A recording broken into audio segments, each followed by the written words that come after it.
BYD menutup tahun 2025 dengan senyuman lebar. Dan itu bukan tanpa alasan. Mobil listriknya kembali menjadi yang terlaris di Indonesia. Kali ini lewat BYD Attoan, melanjutkan jejak sukses BYD M6 di tahun 2024. Di saat banyak merek masih mencari bentuk, BYD justru terus mencetak momentum. Bukan hanya di Indonesia, secara global sepanjang 2025, BYD kembali mengungguli Tesla untuk tahun ketiga berturut-turut. Sebuah sinyal kuat bahwa dominasi mobil listrik dunia tidak lagi sekedar wacana, tapi sudah berpindah tangan. Dalam waktu yang relatif singkat, BYD mencatatkan pencapaian yang sulit diabaikan, menguasai sekitar 57% pangsa pasar EV Indonesia di 2025, dengan penjualan lebih dari 47.000 unit sepanjang Januari hingga November. Angka ini bahkan melampaui total penjualan mobil listrik nasional sepanjang tahun 2024. Namun, pertanyaannya kini bergeser. Bagaimana BYD di 2026 ini? Apakah di tahun ini BYD masih menguasai pasar mobil listrik Indonesia? Atau justru tahun ini menjadi titik awal, di mana tantangan demi tantangan mulai menggerus dominasi yang selama ini terlihat tak tersentuh? Mari kita telusuri. Pasar otomotif Indonesia bergerak jauh lebih cepat dari yang kita bayangkan, terutama sejak gelombang brand Tiongkok datang hampir tanpa jeda. Nama-nama seperti Chery dan Geely menunjukkan pertumbuhan yang agresif.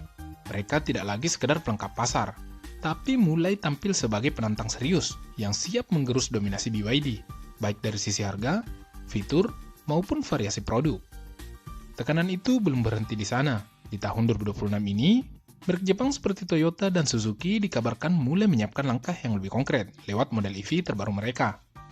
Memang secara timing mereka terlambat panas, tapi di pasar seperti Indonesia, nama besar dan kepercayaan konsumen masih punya daya tarik yang tidak bisa diremehkan. Artinya, tahun 2026 bukan lagi panggung satu pemain. Ini adalah arena penuh rival, dari yang agresif sampai yang berpengalaman. Namun, BYD jelas tidak datang ke tahun ini dengan tangan kosong. Mereka menyiapkan senjata baru, SUV listrik kompak BYD Atto 2, yang direncanakan meluncur tahun ini. Kehadirannya akan melengkapi lini produk setelah suksesnya Attoan dan M6, sekaligus menjaga BYD tetap relevan di tengah persaingan yang makin padat.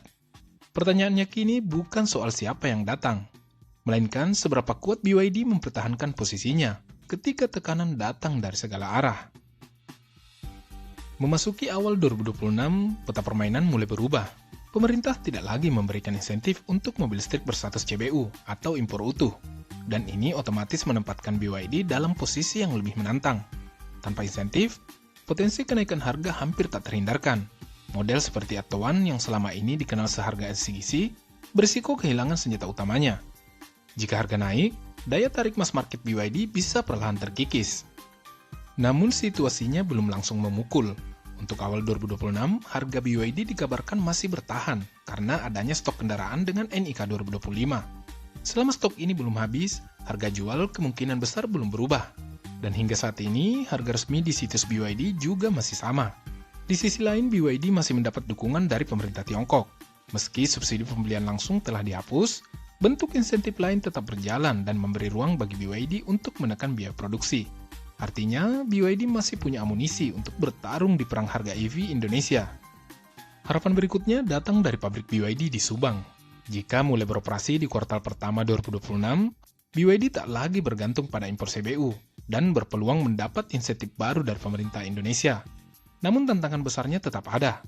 BYD wajib memproduksi mobil listrik di dalam negeri dengan jumlah setara kuota impor CBU yang mereka dapatkan. Sebuah target yang tidak mudah dipenuhi di fase awal produksi. Jadi, subsidi memang belum sepenuhnya memukul BYD hari ini.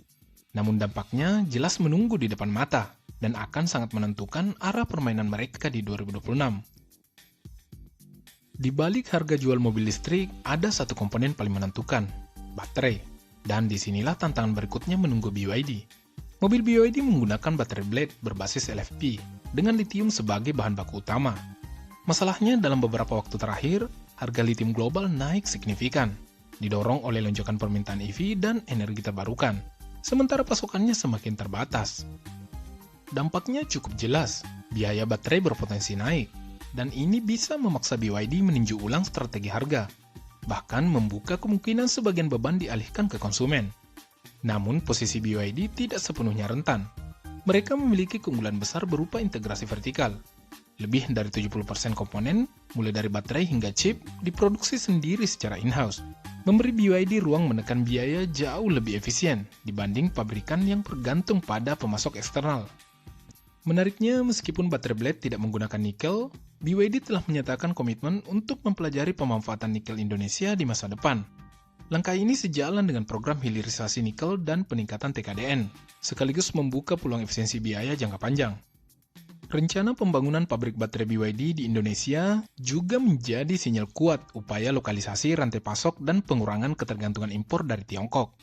Artinya, kenaikan harga bahan baku memang nyata, namun bagi BYD, tantangan ini masih bisa dikelola selama strategi jangka panjang mereka benar-benar dijalankan, bukan sekadar wacana. Tantangan berikutnya datang bukan dari pabrik atau teknologi, melainkan dari cara konsumen Indonesia memandang mobil. Di Indonesia, mobil bukan sekedar alat transportasi. Bagi banyak orang, mobil juga dianggap aset. Dan di titik inilah, harga jual kembali atau resale value menjadi faktor yang sangat sensitif. Kita bisa melihat fenomenanya hari ini. Beberapa mobil listrik dari merek yang lebih dulu hadir mengalami depresiasi harga yang tajam di pasar mobil bekas. Bagi calon pembeli, ini bukan isu kecil, ini momok. Masalahnya, BYD adalah pemain yang relatif baru. Pasar mobil bekasnya belum terbentuk. Belum ada patungan harga yang jelas. Wajar jika muncul pertanyaan krusial. Kalau saya beli BYD hari ini seharga 400 jutaan, 3 atau 4 tahun lagi, apakah harganya masih masuk akal? Ketidakpastian inilah tantangan nyata BYD di 2026. Bukan sekadar soal laku atau tidaknya mobil baru, tapi kepercayaan jangka panjang. BYD harus membuktikan bahwa produknya durable, baterai awet, dan biaya kepemilikan tidak menjadi jebakan.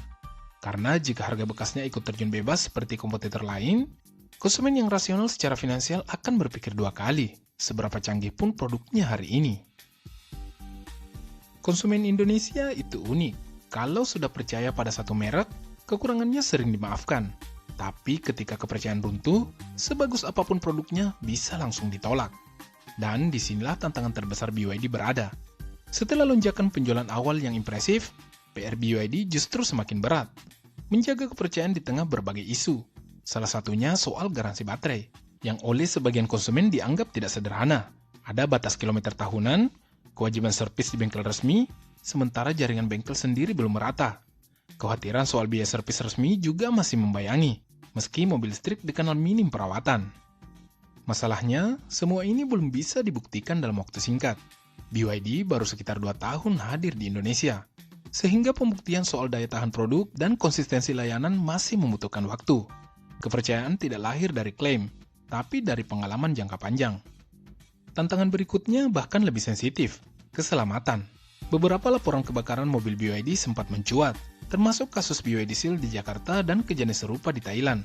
Terlepas dari penyebab teknis yang masih perlu ditelusuri, isu kebakaran adalah momok paling menakutkan bagi konsumen EV.